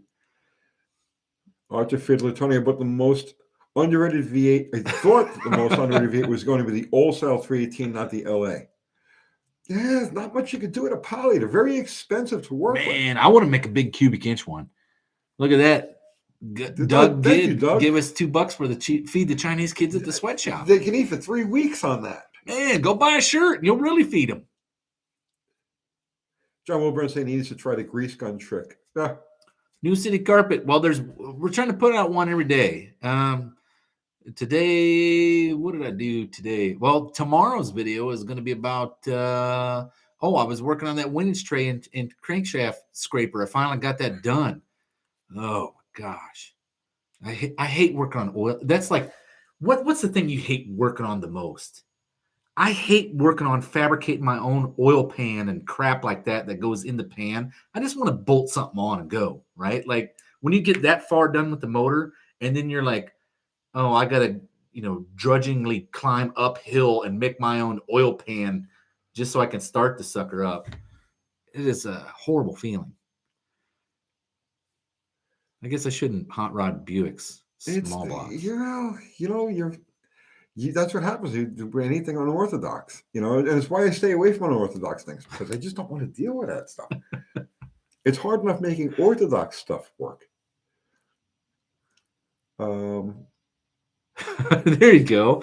We should just build an electric car with the longest extension cord. E.J. Potter did that in 1970, what? 1960. Yeah, he was doing all the length of the drag strip, though, right? Yeah, the guy he built an electric. E.J. Potter, you can look this up. The Michigan man. He built an electric car that had a 1/4 mile long extension cord on a reel, and they plug him in, right? Actually, I think he ran it off of a generator, but it had a 1/4 mile long extension cord, and he would just down the track, and the thing would unwind itself and go. So, the first story I ever heard about that guy, my dad told me about him, was he saw him up at US 30 about like 1965 or 6, right? And he had the Widowmaker motorcycle with the small block Chevrolet on. Right. But he went and asked EJ, everybody's asking him, like, how fast is it? What's the ET? And so my dad asked him how long that tire lasts, right? And it was a Sears tire. Like a recap. Right. Yeah. So what he would do was he would go to Sears, he'd buy the Sears tire, right? Put it on at the beginning of the season, do 1 pass or 2 passes or whatever his weekend was, 3 maybe. And then take a tire back and say it only lasted, 3,000 miles. And the guy says, "Oh, well, here's a new tire." And that's how he would run the whole season. Doug Gidd, slanty 8 or an orthodox compared to a Buick? No, it's really not. The Buick small block is pretty unorthodox. I'll give you an idea. No one even remakes an oil pan for it. You can't even buy a factory replacement oil pan for it. I like that. Mr. Will says, what's the best nicknames for drag racers back in the day? Oh, God. I can't think of any off the top of my head. Dandy Dick Landy was good. Well, they all had, but I'm That's trying their to think handle, of right? Animal Jim is still good. That's a good one. Flaming Frank Pedrigan was a good one. Who literally was on fire. Who is? There's a couple of my, and I can't think of what their names are. It's like all stuck in the deep recesses of my memory, but they'll pop up. The Grump. Man, you guys really want me to do something with that 215? I'm gonna have to rebuild that on a video. I'd like to see something with that. What about your boat? No, it's not my boat. I'm giving it to my kid. But a 215 would be barely bigger than what's in there now. Oh, I don't want anything. I want it to be just simple. Here, it's all stock. There's nothing to mess with. It's for my kid and my granddaughter, so they can just turn the key and go out and go have fun. Wild Willie's a good racer name. Wild Willie Borsch. There are some. I'm trying to think. There were a couple of them. I know all of the. There was Tarzan Austin. Scott Kuhn, $5. Thank you, sir. You need to drive one. It's a standard response to pointing out the shortcomings and bad economics of buying a new electric vehicle due to $3 gas. I hear that all the time. You got to drive one. You got to drive one. I don't really have to drive one. I mean, and I've never driven one. I've never driven an EV. But I mean, I can imagine what the torque is going to feel like. I can imagine what the smoothness is going to feel like. And I have no problem with EVs. I have no problem with EVs. EVs are fine. I have a problem with them being shoved down everybody's throat. There's a distinct difference between not liking the machinery and not liking the way the machinery is being marketed or handled or legislated. It's apples and oranges. We're not talking about the same thing. I am pro people having the choice to have EVs. I'm fine with that. I am very against EVs being shoved down people's throats who don't want them. Okay, so that's the difference. Does that make sense? You'd like to have a choice. I would like to have a choice. Exactly. And that's what freedom is all about, right? In theory, yes. Oh, man. Oscar Walton, Buick 215 and a Miata. We've talked about that a couple of times. I'm really thinking that the winner for this one is going to be the Opel GT. I'll make like a virtual, it'd be like a poor man's Corvette for real then, right? So, I don't know. Roger Isabel, build a 273 for sleigh camera, small engine gas like it was. No, because the guys are going to want to take this thing on to drag week and all that stuff. So it's got to be able to run. It's got to be able to run respectably. And a 273 just going to be by the time you're revving the thing up to 11 grand and all that, there's too much carnage involved in trying to make a small engine run fast. You know what? What if we did like a commercial that was like the opposite of the EV stuff? What if we like pushed everybody to build a kit car? Like a street ride kit car from Speedway Motors. Build a kit car. Get away from green earth. Green earth. That's what it's all going to come to. Oh yeah, that's what we're being forced to. Let's see.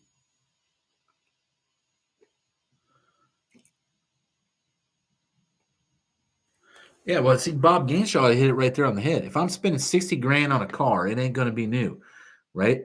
$60,000 for a car. What can I do with 60 grand? Well, it's not even that. You buy the car for $60,000. Okay, which is a nice chunk of change, and so you're going to save on fuel. But most people these days are going to take the 7-year note on the damn thing, and as soon as you're done paying the car off, you got to put a freaking $20,000 battery in it. So it's like, there's a false economy. It's a false economy. Just like the housing market of the 90s. The housing market of today. Oh, let's build that 215 so I can drop it at 2000 Jag XJ8. Oh, I'll do that. If you want it that bad, man, I'll rebuild it and you can come get it. BW's Garage, 60K is entry level for a truck these days. I know.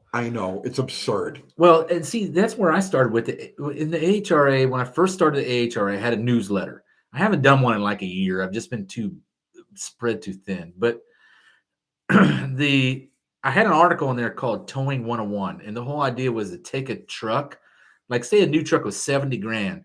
I'd take 7 grand, and what can I get for a 7 grand compared to the new truck? Can I outdo the new truck? Is it more capable than the new truck? And you're buying the parts that you want to put in this thing, right? And that was kind of the idea, was beat them at their own game for a 10% of what they had. I mean, that's where my Suburban came from. So we're talking about nicknames a minute ago. Somebody said Jungle Jim and Jungle Pam, but there was, I don't know if you guys, he had lots of crew people. But one of them was actually on my Facebook friends list, and his nickname was White Peter. White Peter. White Peter. Sweet.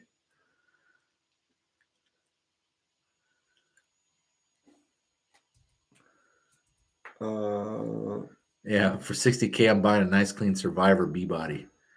That's how I would do it too. See, for 60K, I would go out and buy 10 cars.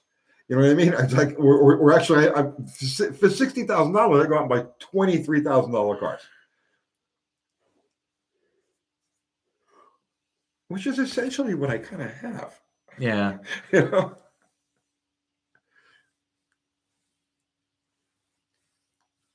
Huh. Super Galaxy Garage is saying that they did that with old tow rigs and built old tow rigs from old trucks, and I called it Tig Tex Tows. That's cool. Yeah, I try to. I mean, diesels. Somebody was just talking about diesels are being like super expensive. God, my Ford Power Stroke I bought for $5 grand and drove it for 4 years and sold it for 6. Let's see. Yeah, Super Galaxy Garage, $60,000 gets me 15 $4,000 cars. Exactly, I'm with you. I like volume. You know what I mean? Because it's like I don't feel like doing anything with this one today. I'll work on that one. Oh, I'm tired of that one. I'll go to this one. And it's like this one don't run. I got something else. Yeah, right. Exactly. This don't run. Oh, I don't feel like screwing with that. I'll just take this. So that's I've evolved myself to where I have an aggravation-free life. Well, that's the way it's supposed to be. You know what I mean? Like if something doesn't run, it's like, okay, push it on the side. You know what I mean? I have 8 others that I can jump into right now and go do it, and then I can fix stuff at my leisure.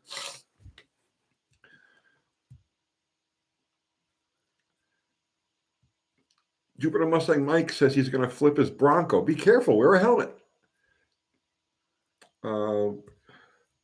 Travis Wright, Dallas said, "Do you ever outrun Shore Patrol back in the day?" I know what I did with my Chevelle in Bremerton. I went through the gate at like 80 miles an hour one time in Mayport, Florida. Yeah, 7.3 Power Stroke is my favorite tow rig. Like, it doesn't matter really what year it is. I'll take the OBS or the newer ones or whatever. 7.3. I love that motor.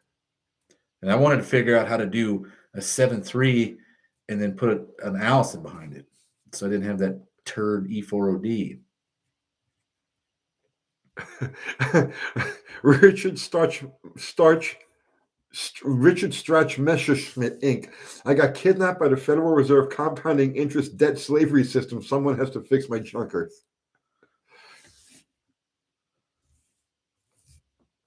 There are ways around that, bro. There are ways around that.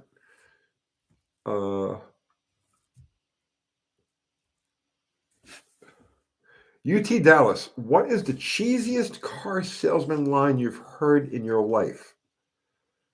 Oh God, I don't hear a lot of them because I don't go buy too many used cars. Not from a salesman. Yeah, I've only bought one car from a dealer in my entire life. That was no, I bought 2 cars. I bought one. I bought a '72 Roadrunner 400 4-speed back in like 1983 off of a dealer lot, but there was no salesman. I just want the car. And when I bought my Mustang, I bought my Mustang new in 1887, and I walked in, I sat down, and it says, "Give me a Mustang and leave everything off." That was it. So yeah, I've never dealt with a salesman. I don't know what that's like. I think the worst The worst thing I've ever seen is like, you're going to regret not buying this car. And then I regretted buying the car from the day I drove it off the lot. But I'll tell you one line, right? I tell you one line that I stole from what's his name? The gas monkey guy. Oh, Richard Rollins. I tell you a line that I stole from Richard Rollins. I've been using it for years now. And I'll say, so how much do you want for this $350 motorcycle? So, it works. Believe me, I tell you, it absolutely works. Yeah, Wild Rose Garage, that's what I'm looking at next. 6-speed manual with a 7.3. But finding one that's not astronomical money is hard.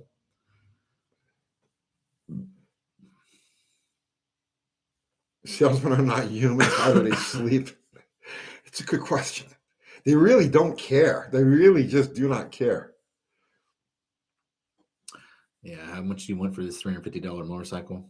Whatever it is. I mean, if you're looking at a car, they got the car listed for $5,000, whatever it is. Just ignore. When you go to buy something, right? Just ignore the price, right? Don't even ignore the price. So let's say it's listed for like $5,000. You know what I mean? What do you want to pay for this thing? You want to pay $2,000 for it? You want to pay $3,000 for it? That's exactly the line you use. So how much do you want for this $3,000 car? You know what I mean? And it puts this. I mean, yeah, you're being a wise ass, and you put the seller on the spot. He's going to want to hit you, but you know what? You're not there to make friends. You're there to get a deal. You know what I mean? So when you throw that when you phrase it that way, it automatically makes them say, well, look, that's what this guy thinks this car is worth. If I'm going to try to sell it, I want it out of here now. But when you do that, you got to make sure he knows you got the cash. You know what I'm saying? And that's what I'll do. Like I go to buy a car, truck, motorcycle. You always bring cash. I always try to bring like 20s and 50s so that it looks like it's a lot of money, right? And it's you pull your money out of your pocket and you say, so how much do you want for this $3,000 car? And they know you're serious. There's the cash. There's your offer, and they'll generally like lowball themselves just to make the experience end.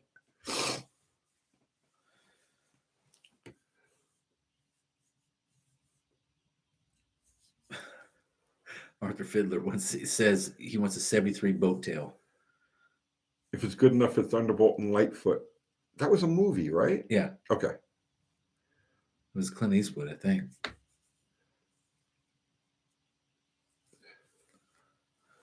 Yeah, I think the biggest market right now is that the one that people aren't going after is manuals, because none of the millennials can drive them, right? So you virtually have like half the population you can sell this sucker to. Yeah. It's great.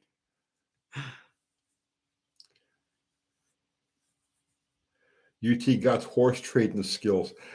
I have bought and sold way over 1,000 cars in my and not even as a business, just as an individual. You know what I mean? Way over 1,000 cars. Kathy and I lost track.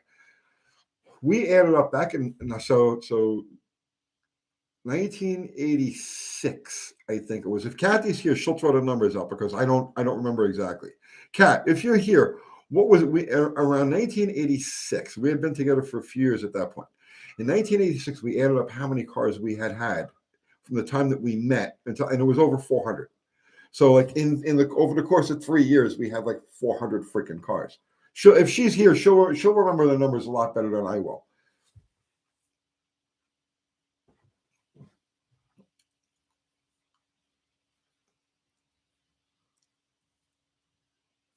Yeah.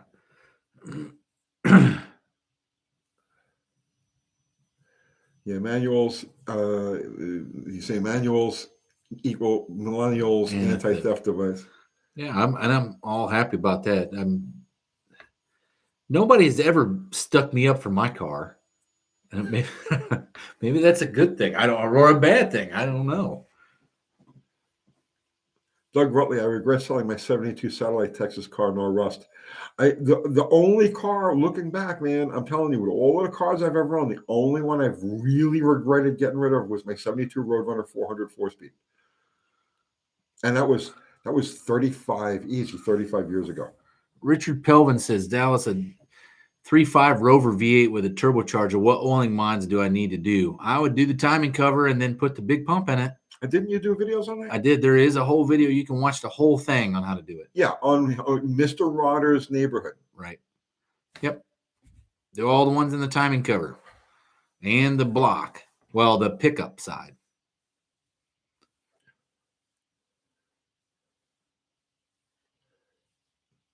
Yeah, I would agree with that. Ethan D. Berry says, I'm on my third stick shift, 7.3 liter, best towing trucks ever. Now, I would love to get one, but finding a manual is hard, and then finding one somebody doesn't think is worth $18,000 is even harder. Doug, how the fuck did you do that in New York City? I'll never know. No acreage. Bro, I had cars stuck in the weirdest places. I mean, seriously. I mean, I had a stack of like stolen license plates that I would just stick on cars and park them in different places in the neighborhood and move them around. You know, it was crazy because I had a sickness. You know what I mean? And like there was no stopping the sickness. I had to have all these cars. So I did whatever I could, and everybody I knew that I could borrow a spot in the driveway for a week or two, or done, right? But mostly I kept them on the street. I had a stack of license plates. I'd go out, steal a couple of license plates, stick them on the cars, park them on the street, and then just move them to spot so that the meter maids or the neighbors wouldn't get pissed off. And I usually had 3-4 cars at a time. It was a constant, ongoing thing. So New City Carpet says, if you're from New York City, you remember the stickers that they had, right? No, because they had the registration sticker in the windshield. They had a registration sticker and they had an inspection sticker. And I used to draw my own. It was before there was good printers or anything like that. They were talking about the 70s and the 80s. And I used to actually draw my own. In the serial number, I'd say like, fuck you. Meter maid's gonna be reading these things. So yeah, it was insanity. I had a sickness. So New City Carpets sent $5. It says, I'd like AHRA, UTG, and Uni Motorsports, John Wilburn, big decals on my stock GTO, and I promise not to go less than 1380 on 4-inch white walls. We can get you some stickers. Yeah. Yeah, we get you a stack of stickers, man. Sticker pack. Shoot me an email at Dallas@AHRA online and .com. And I'll shoot you some AHRA decals. Color of the stickers. Jupiter must have, bro, because they would change the color every year. So I would get magic markers you don't know, man. You don't know. It was insanity. It was utter insanity. Well, when I first joined the Navy, they made it mandatory that you had to have a smog before they give you a base pass. Okay. Well, I'm from fucking Illinois, and all my shit rusted off about like a week after I got the car, right? So here it was. I was going to have to spend $2,000 or $3,000 on smog equipment to meet California emission standards. And they decided they were going to give you a 1-day pass. So I took the 1-day pass, and I went over to the exchange, and I bought whiteout, and I whited out all the information. Yeah. And I took it over to Kinko's, and I read about 1 million copies of that sucker off. So every day I put a new pass up, right? There's ways. There's always ways. Stoic Steel, UT in Dallas, vacuum or mechanical secondary Holly on my C20 4-speed with a mild 350 Chevy. Mechanical secondary on the stick.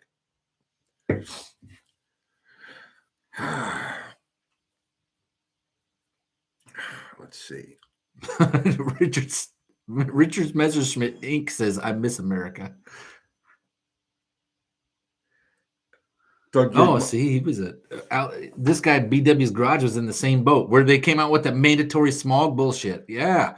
And wrecked all them sailors of making $1.25. I think I made $18,000 my first year, right? Like peanuts. And here I was going to have to go spend 3 of it on a fucking car.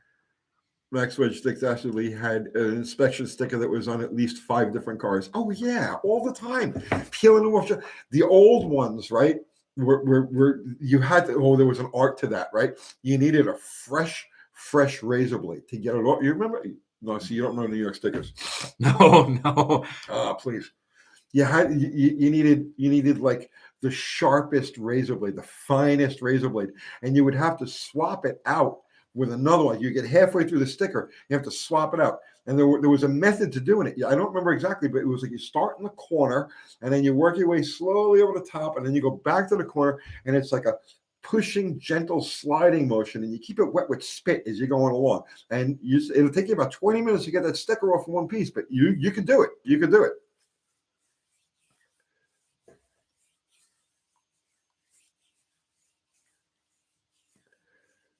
No, hairdryer wouldn't work on those. The hairdryer would not work on those. Believe me, we tried everything.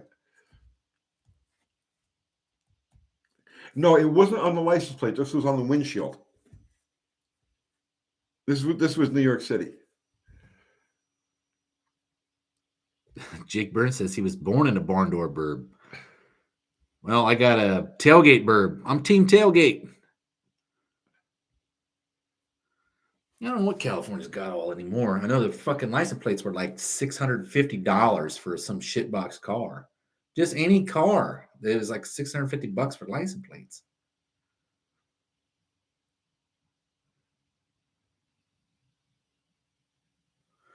Oh, how did I convince my wife? Oh, well, I never had to do that. They still have those damn window stickers. Do they? I don't know. All it says, my car's actually just passed. Yeah, I don't even think I knew what a muffler was until I was in my 20s. You know what I mean? I don't even think I knew what a muffler was.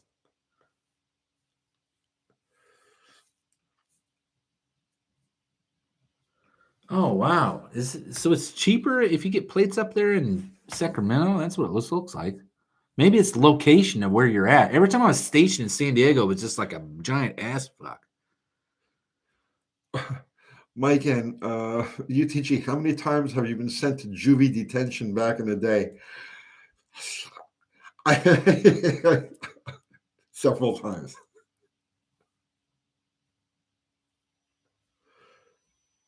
I had a very adventurous childhood. And it lasted until I was in my 40s.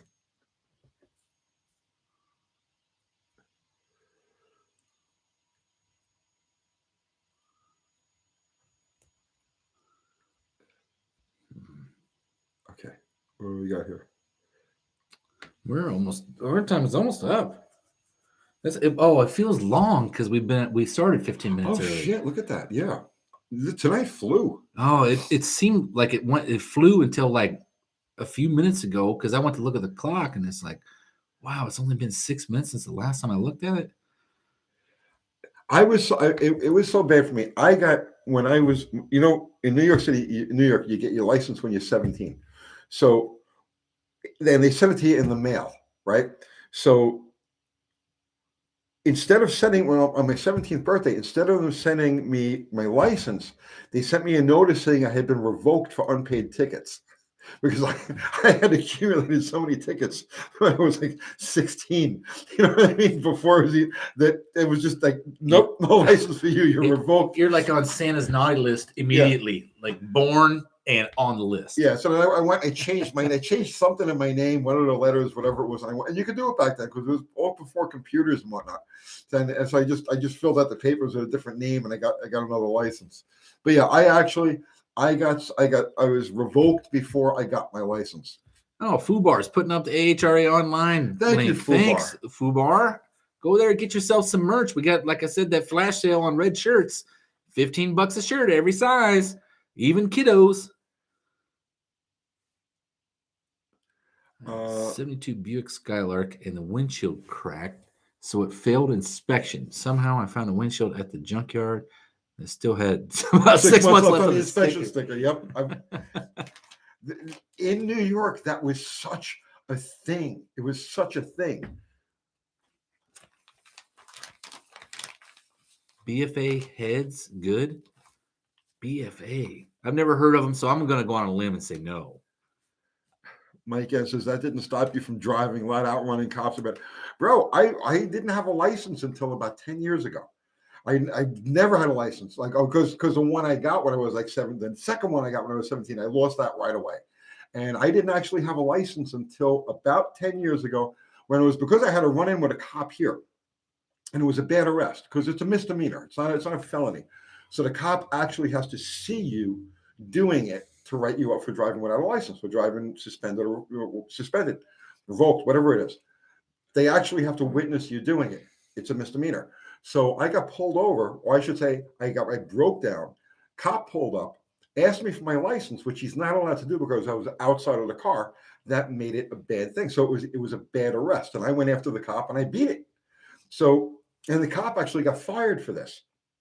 So what I did was, what happened was, I went to the police department afterwards to thank them, because it takes a lot for, and that's the cops here in Murfreesboro, the cops here in Middle Tennessee are the most stand-up, amazing people. So it was Captain Flagg was his name. So this was a guy that was in charge of internal affairs and all of that, and had the cop that busted me fired.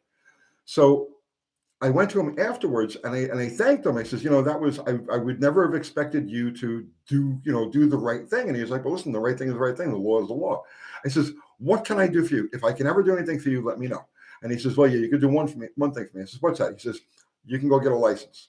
So I says, that's it? That's all you want me to do for you? No problem. Done. And I went from there, and I got a license, and it's the first license I had. Like I said, I didn't have a license from 1977 until, I guess, it's about 10 years ago.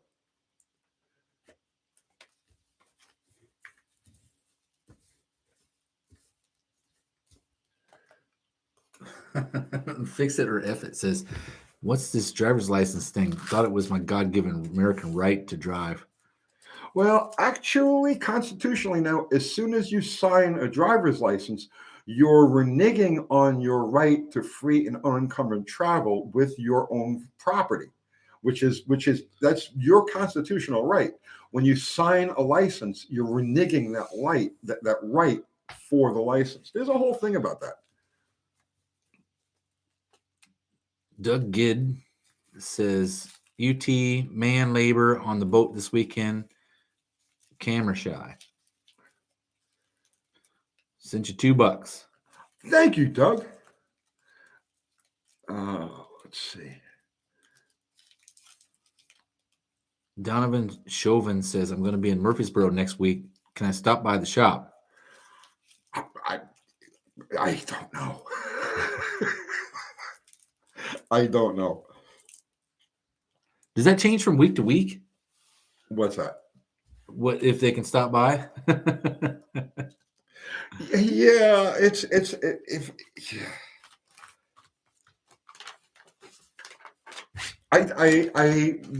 I'm working, I really don't like visitors.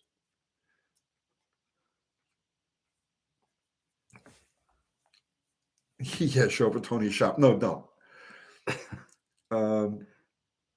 Danny Boy, can I come down and do a burnout in front of the shop? Bro, you can knock yourself out. Yeah.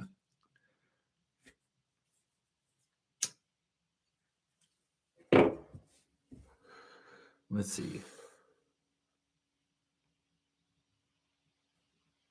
You're going to sit outside until I come out? Now that's creepy. People do that. I got to tell you, people do that.